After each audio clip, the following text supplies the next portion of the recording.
আমার প্রিয় ত্রিপুরাবাসী, কিছু কিছু ডাক্তার নার্সেস আমার সঙ্গে সম্পর্ক করেছে যে আমরা তো বিএম হসপিটালে, জিবি হসপিটালে, বিভিন্ন হসপিটালে কাজ করছি রাত দিন, কিন্তু আমরা যেই বাড়িতে ভাড়া থাকছি সেই বাড়ি থেকে আমাদেরকে বেরিয়ে যাওয়ার জন্য বলছে।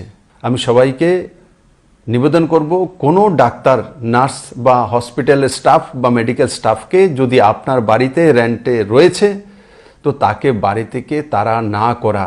যদি সবাই সিদ্ধান্ত করি যে আমার বাড়িতে আমি ডাক্তার ভাড়াটিয়া রাখবো না, নার্সেসকে রাখবো না, হেলথের স্টাফ যারা রাত দিন সেবা করছে রাখবো না, তাহলে এই হসপিটালগুলোর মধ্যে চিকিৎসা কে করবে? কে ত্রিপুরাকে করোনা ভাইরাস থেকে যে 1000-এর কাছাকাছি পেশেন্টকে হোম কোয়ারেন্টাইন করা হয়েছে, আইসোলেশনে রাখা হয়েছে হসপিটালে, যাদের ব্লাড টেস্ট করা হচ্ছে, এই যে ফ্লাইটে মণিপুরের পজিটিভ কেসটার সঙ্গে এসছে, তার আশপাশে 11 জনকে চিহ্নিত করে টেস্টিং করা, তারপর আজকে ফাইনাল টেস্টিং এসছে যে সবগুলো নেগেটিভ।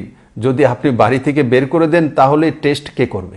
ওরা নিজের জীবনের ঝুঁকি নিয়ে প্রাণ বাঁচানোর কাজ করছেন। তো এই সময়ে ওনাদেরকে বাড়ি থেকে বের করে দেওয়া এটা কোনো রাস্তা নয়। ওরা অলরেডি সেফ, তাদেরকে সেই ব্যবস্থা করেই সরকার কাজে লাগাচ্ছেন।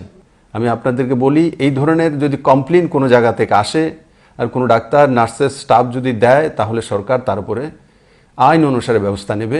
কারণ এপিডেমিক ডিজিজ অ্যাক্ট লাগু আছে। দেশের স্বার্থে এবং রাজ্যের স্বার্থে, জনতার স্বার্থে সরকার যে কোনো স্টেপ তার জন্য নেবে। আপনাদেরও সুরক্ষার ব্যবস্থা সরকারের কাছে রয়েছে। আপনাদের কি অসুবিধা হয় সেটাও আপনারা, আমাদের হেল্পলাইনগুলো রয়েছে, প্রত্যেক ডিস্ট্রিক্টে রয়েছে, সেই হেল্পলাইনগুলোতে আগে কথা বলুন।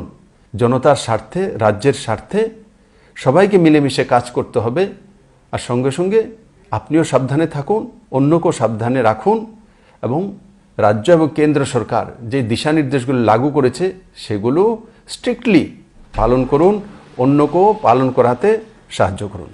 সবাইকে অনেক অনেক ধন্যবাদ।